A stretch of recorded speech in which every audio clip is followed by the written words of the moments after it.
தமிழ்நாட்டோட நிறைய புராண சிறப்புகளையும் புகழ்களையும் தாங்கி இருக்கிற பெருமைக்குரிய நகரம் மதுரை. அந்த மதுரையில அமைந்திருக்கிறது தான் உலக புகழ்பெற்ற மதுரை மீனாட்சி சுந்தரேஸ்வரர் கோவில். கோவிலோட சிறப்புகள் என்னவென்றால், சிவபெருமான் நடனமாடியதாக சொல்லப்படும் 5 முக்கிய தலங்களில் மதுரை மீனாட்சி சுந்தரேஸ்வரர் திருத்தலமும் ஒன்று.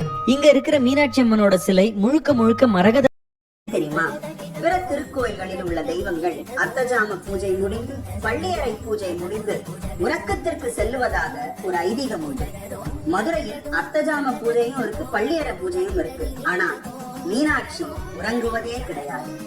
அல்லும் பகலும் விழிமூடாது மாந்தர்களை ரட்சிக்கிற ஒரே தெய்வம் இந்த உலகத்தில் உண்டு என்று சொன்னால் அது மீனாட்சி ஒருவள் தான்.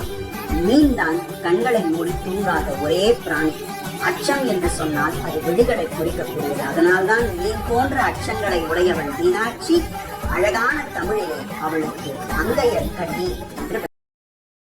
கைலாயம், கடம்பவனம், நான்மாட கூடல், சிவநகரம், துவாத சாந்த தலம், சமட்டி வித்யாபுரம், கன்னியாபுரம் என்று என்னன்னா, இந்த கோவிலை தாங்கி இருக்கிற மதுரை அந்த காலத்துல கடம்பவனம் என்ற ஒரு பயங்கரமான காடா இருந்ததுங்க. விருத்திராசூரன் என்ற பயங்கரமான அரக்கனை இந்திரன் கொன்றதுனால ஏற்பட்ட பிரம்மஹத்தி தோஷம் என்ற தோஷத்தை நீக்க கடம்பவனத்தில் இருந்த சிவலிங்கத்தை புசித்து அந்த தோஷத்தை அவர் போக்கிக் கொண்டதாகவும் ஒரு வர. சிவபெருமான் தன் சடையில் உள்ள சந்திரனின் அமுதத்தை சிந்தி இந்த புதிய நகருக்கு ஆட்சி வழங்கினார் என்றும் வரலாறு கூறுகிறது. மாக்கும்படி பாண்டிய நாட்டை ஆட்சி புரிந்து வந்த மன்னன் குலசேகர பாண்டியன் அவர்களோட கனவுல சிவபெருமான் தோன்றி கூறியதால் அந்த மன்னன் கடம்பவன காட்டை அழித்து மதுரை எனும் அழகிய நகரத்தை உருவாக்கினான் என்றும் ஒரு வரலாறு கூறுகிறது. மீனாட்சி சுந்தரேஸ்வரர் கோவில் சுமார் 15 ஏக்கர் பரப்பளவில் அமைந்திருக்கிறது. இது மொத்தம் 8 கோபுரங்களையும் 2 விமானங்களையும் கொண்டதுங்க. 4 கோபுரங்கள் மிகவும் உயர்ந்த நிலையில் இருக்கின்ற கோபுரங்கள். இதுல கிழக்குல இருக்கிற கோபுரம் கிபி 1216 முதல் 1238 ஆண்டுகளுக்குள்ளும், மேற்குல இருக்கிற கோபுரம் கிபி 1323 ஆண்டிலும், தெற்குல இருக்கிற கோபுரம் கிபி 1559 ஆண்டிலும், வடக்குல இருக்கிற கோபுரம் கிபி 1564 முதல் 1572 ஆண்டில் கட்டப்பெற்று முடிக்கப்பெறாமல் இருந்ததனால் பின்னர் 1878 ஆண்டில் தேவக்கோட்டை நகரத்தார் சமுதாயத்தை சேர்ந்த வைநாகரம் குடும்பத்தினரால் முடிக்கப்பட்டதாகவும் வரலாறு. மீனாட்சி அம்மன் கோவிலின் வடக்கு அடிவீதியில் கல்லில் இசைப்பாடும் 5 இசை தூண்கள், 1000 கால் மண்டபத்தில் 2 இசை தூண்கள், ஆக மொத்தம் 7 இசை தூண்கள் மீனாட்சி அம்மன் கோவிலில் உள்ளன. கோவிலின் கிழக்கு கோபுரத்திற்கு எதிரே 1024 சிற்ப தூண்கள் அடங்கிய புது மண்டபம் ஒன்றும் உள்ளது. இதனை புது மண்டபம் அல்லது வசந்த மண்டபம் என்றும் கூறுகின்றனர்.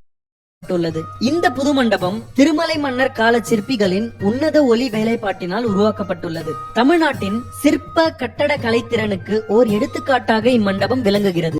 1000 கால் மண்டபம் மிகவும் சிறப்பு பெற்றதாகும். இங்குள்ள இரட்டை கோபுரத்தில் ஒன்று மீனாட்சிக்கும் இன்னொன்று சுந்தரேஸ்வரருக்கும் அமைக்கப்பட்டுள்ளது. ஆலய உட்பகுதியில் 1 ஏக்கரில் அமைந்துள்ள பொற்தாமரை குளமும் தல விருட்சமான கடம்ப மரமும் ஆலயத்தின் வரலாற்றில் மேலும் சிறப்பினை சேர்க்கின்றன.